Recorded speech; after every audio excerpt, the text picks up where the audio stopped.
Hi guys, thank you for joining me for Sunday school today. So today we're going to talk about seeds and harvesting, but not the kind of harvesting you're thinking of. But we will start talking about that. But before we get started, we do our highs and our lows. And then at the end, we'll do prayers and blessings. So I hope that you as a family do the same thing. So my highs at VBS just ended and it was a really great week. I had a lot of fun, a lot of great people involved, volunteers, everybody else. It was wonderful. I don't really have any lows right now, so it's going pretty well for me. So let's get started with our story. So in our story, Jesus has been walking from town to town to town, and he's been healing people and telling people about God's love and telling them to love other people and giving as much guidance and encouragement and healing them, doing as much as he can. And he looks out at one of these towns and he sees people who are lost and sad and lonely, and they just don't have a lot of hope. And they don't really have anyone to follow. And Jesus says, there are many people to harvest, but there are only a few workers to help harvest them. God owns the harvest. Pray to him that he will send more workers and help gather his harvest. So Jesus wasn't really talking about, tomatoes or oyster mushrooms or apples or even onions. He was talking about harvesting people, which sounds bad, but actually all it simply means is that when people want to know more about God, we tell them. Or when people are lost or lonely, we help to introduce God to them.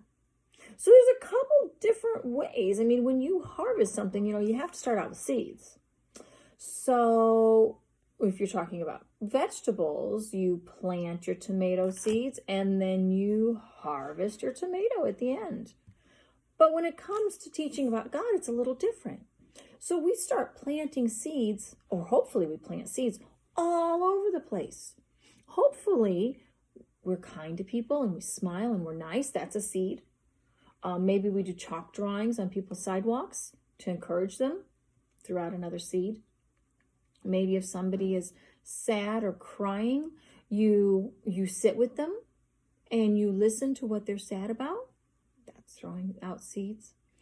Maybe if somebody falls and scrapes their knee, you help get a Band-Aid and you cover it up. That would be throwing out a seed. Going to feed my starving children and packing meals for people who are hungry. That's definitely throwing out a seed. That's definitely helping people a lot. Let's see, what else? You can do lots of things. You can pray with people. You can give money for the food pantry for all the people who are hungry. You can donate clothes to those who need it. You can donate money again to hospitals who are there to help maybe children or cancer patients or people along those lines. There's a lot of different ways to spread those seeds, isn't there? And you can do a lot of these things with people, and that spreads even more seeds. In this passage, Jesus is talking about when it's time to harvest those seeds, when it's time to harvest the fruit or harvest the vegetables. And when we do that, that's when maybe that person who you went to feed my starving children with says they were talking about God. What is that? What's God? Or how is Jesus related to God? Or what's the Bible verse they were talking about? And you can answer their questions and tell them. Maybe you invite them to church, invite them to watch church online, invite them to Sunday school or to watch Sunday school online. You can do all of these different things.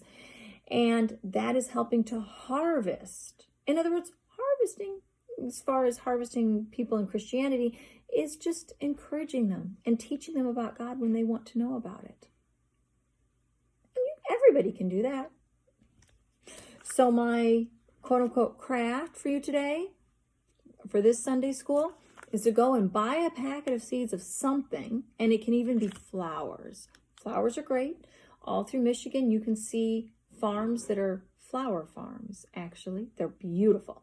They have rows of tulips and rows of irises and rows of flowers all over the place. So you can even make it flowers and then harvest the flowers and give them to somebody who you would like to encourage. You can do that as well. But plant some seeds, watch them grow, and either harvest the fruits or the vegetables, whatever it may be. Harvest the flowers. Have a good day. Let's end with prayer and blessings. Dear God, I pray that everybody watching this is able to encourage other people and teach other people about the faith. Amen. Blessings to you. Kids bless your parents. Parents bless your kids. I'll see you guys later.